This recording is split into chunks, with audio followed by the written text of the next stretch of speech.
directly connected to the pot. So we can go hot through the column, which is the way it's set up now.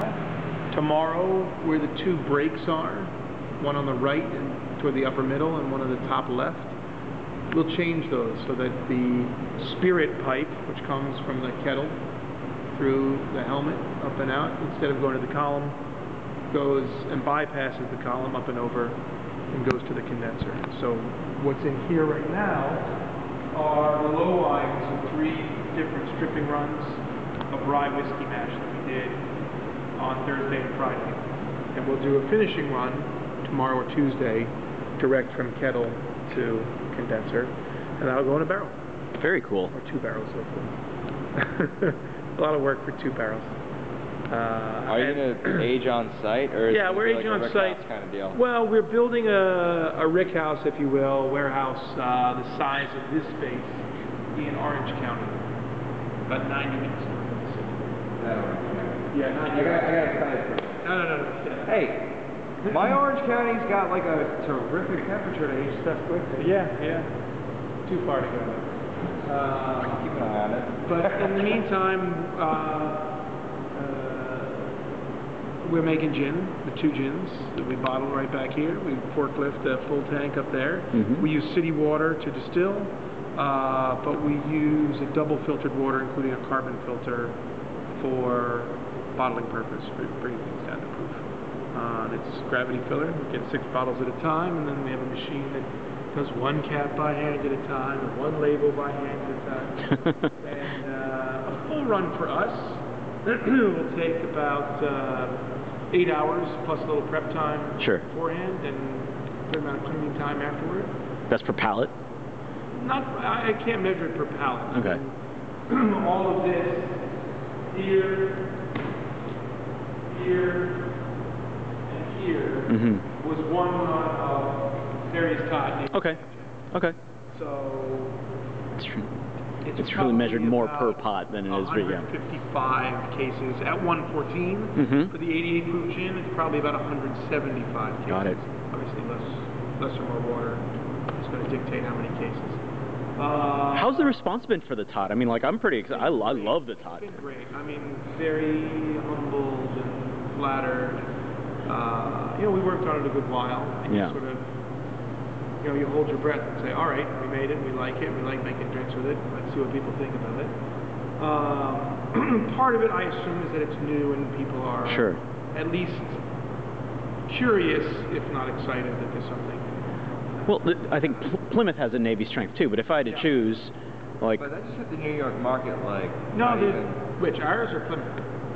Plymouth Navy strength is not on the market here. Not even? No. Oh, well, there you go. Look at that. They're real good friends. I love them to death. Sean Harrison, the Master Distiller's pictures above our bar. Right. I know they're talking about it. I would fully expect that this summer. The rumor on our end was that you guys would get it first while you're running that. I mean, I see them all the time. That's awesome, though. So you guys are the Navy strength in New York now. So up top here, this is sort of the above ground view of the whiskey making process. This is a mash tun or mash cooker.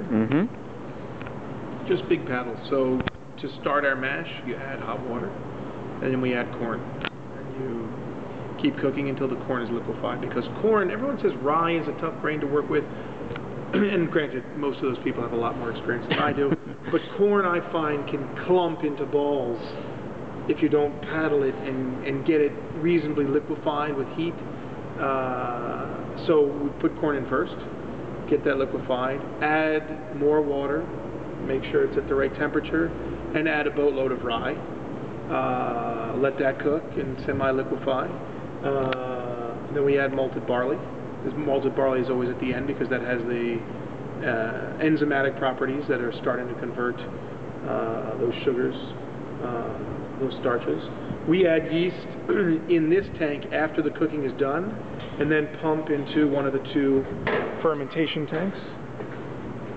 What was in this tank is what we distilled on Thursday and Friday into low wines. And then this is fermenting now. So this is from Thursday. It'll hit you. There's some CO2 coming off of it. But all right, Thursday night, Friday, Saturday, Sunday. This is its third day. Right. We imagine it'll take 6 days. You know, you're more than welcome if you want to put your hand in there and get through the cap and taste it, by all means. Go on in. Go for it. Just get through the cap. There you go. There you go. That is a consistency I did not expect. It's liquid, so you can see it's starting to get sour. And sourness. you know, it's going to get more sour. Bit of You want a sour mash? Exactly. You're looking for a sour mash. Tomorrow when I come in, I'll paddle it and just get some movement there. The other thing is this room is barely temperature controlled. So it's not cold in here right now. It's probably, you can even hear it. You hear it? Yeah. So in colder temperatures, which isn't a bad thing, but fermentation is going to happen at a slower rate. So again, this is all relatively new for us on site, so we're still feeling our way. You know, in a winter rye versus a summer rye might True. You know, might be something marketably different. But most of this will, these first few runs will go into smaller barrels for a youthful age of 4 to 5 months, and it'll be turned into, used for rock and rye. Nice. Which I hope will come out sometime in the fall. Sure. And pretty much committed, unless our lives depend on it, to not releasing a rye that's anything but a straight rye. Right. So I'd like it to average 2.5 years, but time will tell. Are you going to be using smaller barrels for those 2.5 years? No. We'll use 33s and 4s. So if we're filming this, the 33s are on the bottom left, and the one against the window is a 33-gallon barrel. No, I don't have anything. I'm not opposed to people. Everyone should do what they want to do. For my pleasure and taste, I really think the time and the bigger barrels add a little more nuanced flavor, a little bit more of the vanilla and the caramel, and even some fruit flavor that, at least to this point in time, I haven't tasted from a small barrel. Again, I'm young in this. We do have rye whiskey in small barrels because it's an experiment for us too. And so we'll see, but for the most part, in principle, for the straight rye, we use larger barrels. And then this is just the backside of the dispenser. You can see the spirit pipe. Here you can see I did a very poor cleaning job with the whiskey mash Friday, and we'll have a good cleaning job tomorrow to take that apart and clean it. So that should be fun. But right here, the two break points in the middle, and upper right here, where we can essentially bypass the column altogether and do a very traditional whiskey run of pot right to condenser. Storage. Liquor case, liquor closet. Oh, this is pretty exciting. Like I said, the gins are delicious. Thank you very much. That's exceedingly kind. What else is I guess like 2 years, 3 years when you finally, is that when we're going to see a straight rye hit the market from you guys? You know, the anticipation for me is straight rye this time next year. Okay. And in truth, that will be predominantly rye that we did all the distilling, but it was done at another facility. So we have rye in barrels now that's 2 years old. And we're just hanging on to it, not rushing it. Nice, nice. Any idea when it's coming to California as well? I don't know. I have to sort of, for now, resist the temptation. I can't. I gotta do it. I can't get out there.